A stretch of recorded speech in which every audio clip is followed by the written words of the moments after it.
여러분, 낙항 이론 어떠셨어요? 제 설명이 진짜 많이 미흡한 거 맞습니다. 그래도 다른 곳에 어, 더 좋은 자료들이 많으니까 한번 찾아보셔도 훨씬 좋을 것 같고요.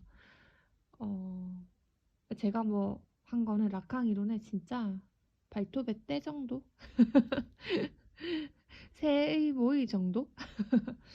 그거밖에 안 되니까 혹시 또 새롭게 락항을 만나게 되신 분들이 있다면 더 공부해 보셔도 진짜 좋을 만한 이론이란 건 강조하고 싶습니다. 그리고 음, 락항 이론이 그리고 이제 찾아보시면 아시겠지만 원래 굉장히 어렵습니다. 난해하기로 유명한 이론이고요. 그건 왜냐면 정신이란 되게 물질화하기 어려운 것을 언어로 이렇게 설명하다 보니까 당연히 어려운 거예요. 그래서 제가 한 가지 방법을 추천드리고 싶은데, 저는 이 방법이 좀 괜찮았던 것 같거든요. 그 방법을 이제 한번 설명드려 볼게요. 제 채널에서 영상을 쭉 보셨으면 이제 이건 되게 익숙하신 얘기일 거라 생각해요. 첫 번째로 정신이랑 물질은 본질적으로 다르다는 거예요. 섞이지도 않고요. 본질적으로 다른 영역에 있어요. 정신과 물질은. 근데 우리 인간의 한계는 정신을 물질로 경험할 수밖에 없다는 한계점이 있는 거예요. 어. 그래서 라캉 이론에서 제가 핵심으로 말씀드렸던 거는 정신과 물질은 다른데 물질 속에서 정신을 찾고 있다라고 말씀드렸는데요. 어. 그러니까 물질이랑 정신을 동일하게 봤다는 거겠죠? 어. 둘은 전혀 다른데. 그래서 이게 너무 헷갈리는 거예요, 사람들은. 그러니까 물질이랑 정신이 같은 것 같으면서도 같지 않으니까 이런 혼란을 줬던 거예요. 이게 명확하지 않은 상태로 있다는 거죠. 우리가 그래서 착각하기가 쉬웠다는 거죠. 물질 속에서 정신을 찾게 되는 그 과정을 반복하게 되는 이유가. 근데 이게 꼭 사람이 미쳤다거나 멍청해서 그런 건 아니라고 생각해요. 왜냐하면, 그러니까 우리의 한계점 때문이에요. 정신을 물질로 경험할 수밖에 없다는 거예요. 그래서 충분히 헷갈릴 수가 있다. 물질 속에서 정신을 찾으려 할 수 있다. 라고 생각을 해요. 그런데 이제 라칸이 결론을 내는 거죠. 정신과 물질은 다르고 본질적으로 다르다고요. 일치할 수가 없어요. 늘 불일치할 수밖에 없다고요. 어, 그래서 이 이야기는 이제 익숙하실 거예요. 그래서 제가 제안 드리고 싶은 방법은 어, 자, 다시 어, 이렇게 한번 설명해 볼게요. 우리가 아까 그 라캉 이론에서 많은 인간들이 망상 구조를 갖게 된 가장 큰 이유는 물질 속에서 정신을 찾으려고 한다는 거였어요. 그게 왜 그렇게 됐는지 한번 자세히 더 볼까요? 그러니까 정신이랑 물질은 다르고 우리는 정신을 물질로밖에 경험할 수 없는데 왜 우리가 물질 속에서 정신을 구하게 되었냐면요.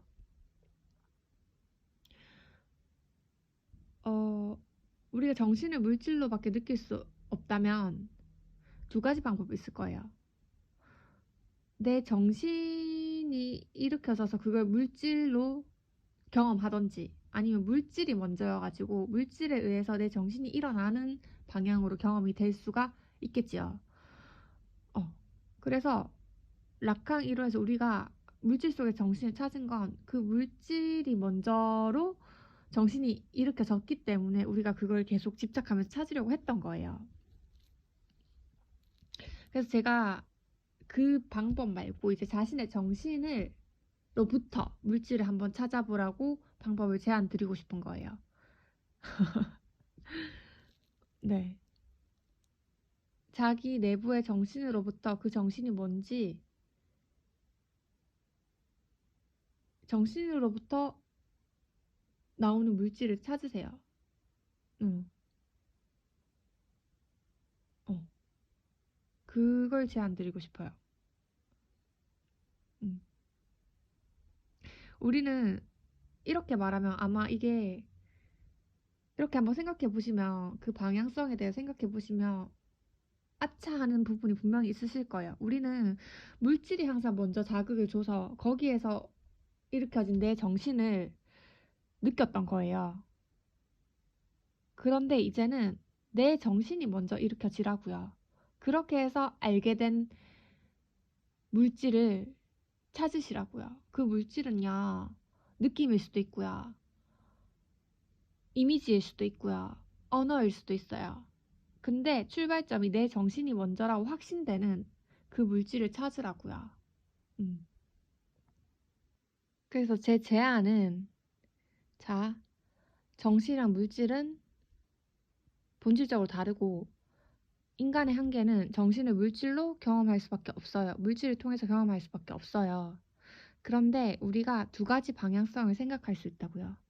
물질에 의해서 일으켜지는 정신이 있고, 정신 그 자체로 일으켜져서 닿는 물질이 있다고요.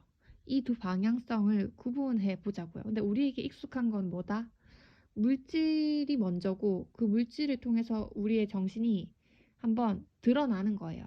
정신은 항상 우리와 함께 하는데 그 했던 정신이 물질이 먼저로 우리 정신에 무언가를 일으키는 게 있어요. 우리는 그런 거에 익숙하거든요. 그렇기 때문에 우리가 어떤 사람을 좋아하게 되고 싫어하게 되고 어떤 물건을 사게 되고 어떤 일은 하게 되고 어떤 일은 안 하게 되고 이해되시죠? 그래서 우리가 물질 속에 정신이 있다고 착각하기가 쉬웠는데 그거 아니라고요. 정신은 이미 함께 있는데 우리가 정신을 물질로 경험할 수밖에 없다는 한계만 있을 뿐이라고요.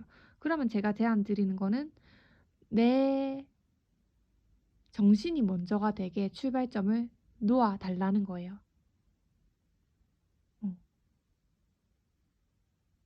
내 정신을 이 먼저 출발이 돼서 물질화가 되는 과정을 느껴보시라는 거예요. 느낀다는 자체가 물질이죠. 느낄 수도 있고 시각화라고 하죠. 이미지화 할 수도 있고 언어로서 설명할 수도 있게 될 때까지요.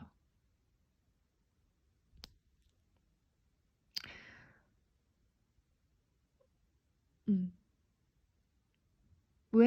그리고 만약에 이거를 한번 해보시고 또 정신과 물질이 일으켜지는 방향성이 있다라는 거, 이 지식을 알게 되시고 뭔가 이거를 좀 내재화해 보시면 이걸 나중에 구분할 수 있게 될 거라고 생각을 합니다. 구분은 쉽지 않겠지만요. 이건 라칸이 들었던 예시인데 여러분 다이어트 중이에요. 다이어트 중이야. 그런데 부엌에서 치즈 케이크를 발견을 한 거예요. 그리고 내 배는 꼬르륵거리게 돼요. 그럼 이때 내가 치즈 케이크를 봤기 때문에 배가 꼬르륵거려진 걸까? 식욕이 생기고 먹고 싶어진 걸까? 내가 식욕이 있고 먹고 싶었기 때문에 치즈 케이크를 보게 된 걸까? 그 어려운 구분을 해내는 건요. 외부에 답이 있지 않아요. 자기 자신 안에 있어요. 자기 자신만이 알 수 있죠. 그게 우리가 가장 가깝게 물질적으로 경험할 나의 정신이에요. 그래서 그걸 먼저 하시면 라캉의 이론을 좀 보기 더 쉽지 않을까 생각합니다. 왜냐하면 방금 제가 제시해드린 그 자기 정신으로부터 뭔가를 하는 것, 자기 정신으로부터 정의된 어떤 느낌이나 감각이나 이미지나 생각이 없는 사람들이 신경증자거든요. 그렇기 때문에 예, 예.